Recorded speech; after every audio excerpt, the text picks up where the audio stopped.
Trayvon Bromell is without a doubt one of the most talented sprinters in the entire world. And after winning an NCAA championship in the 100-meter dash as a freshman, he became an Olympian in 2016, the same year that he should have been a junior in college.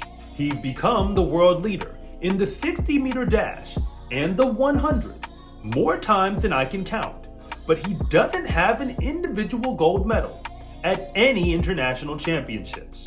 So how does a sprinter who is practically so fast that nobody in the world can actually catch him miss out on winning the only hardware that most track fans pay attention to?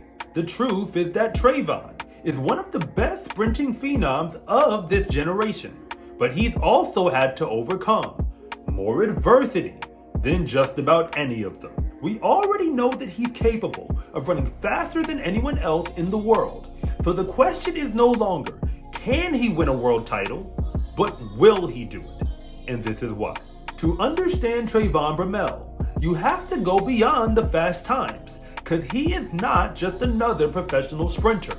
Way back in 2013, he was the fastest high schooler in all of America in the 100-meter dash, and then followed it up by winning a national championship in Division I as a freshman in the 100.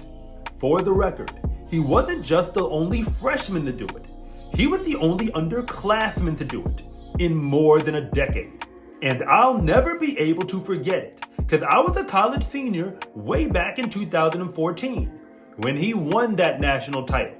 And I ran the 100, and I was shocked that he beat all of us. He stayed in college for 2 years and lost in the NCAA championship as a sophomore.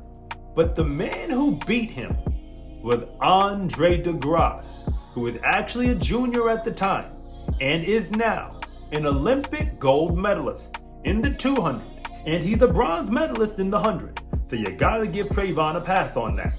In fact, when Trayvon Bromell first turned professional, everything went according to plan. In the season immediately thereafter, he won the world indoor title in the 60-meter dash in 6.47 seconds. He then followed that up by running 9.84 to make the Olympic team in the 100. But things fell apart for Trayvon after that, because he was severely injured in that Olympics. It is that moment that has changed the course of his career forever, and a lot of people forgot about it. Since that moment, he's been battling his way back to becoming the sprinter that he once was. He actually tore his Achilles and had to have surgery to repair it. And speaking as someone who has gone through the exact same injury, it is no joke. It actually takes more than a year for you to get back to basic athletic ability. So after learning how to walk again, 2017 was gonna be a wash no matter what. In 2018, he was gonna learn how to train again. So once again, that was gonna be a wash. The fact that he was back running under 10 seconds by 2020 is not only remarkable, but a miracle, because even his doctors told him he'd never do it again.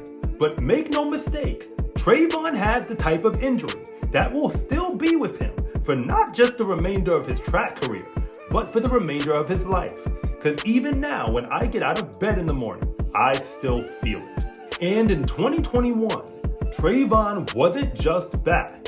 He became an Olympian again and the world leader in the 100. But he underachieved in the semifinals at the games, so we never got to see what he could really do.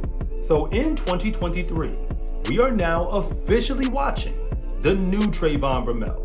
And the only thing that keeps us from witnessing his true greatness is his body. Because he was a world championship medalist in the 100, finally, in 2022. But all real track and field fans should know he is still better than that.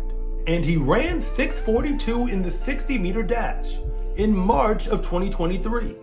A brand new PR for someone who already won a world indoor title in that event. But shortly thereafter, his Achilles flared up again, and he had to fly halfway around the world to Germany just to make sure it got diagnosed properly. He's been ghost on the track since then and hasn't even been able to train because of the injury.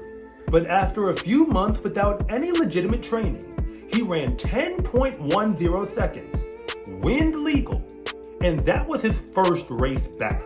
So Trayvon Bromell is clearly one of the most talented sprinters in a generation with a lot of them. And the only reason that he doesn't have all the medals to show for it is that his Achilles is right now catching up to the rest of him.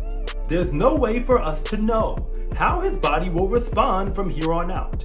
But Trayvon has literally been the best sprinter at whatever level he's been running at, from high school to college and beyond, when injuries weren't a problem. But if his body can finally submit to the willpower that we already know that he has, Trayvon Bromell should take his rightful place on the throne as the king of the 100-meter dash. And the only person in the world that can stop him is himself.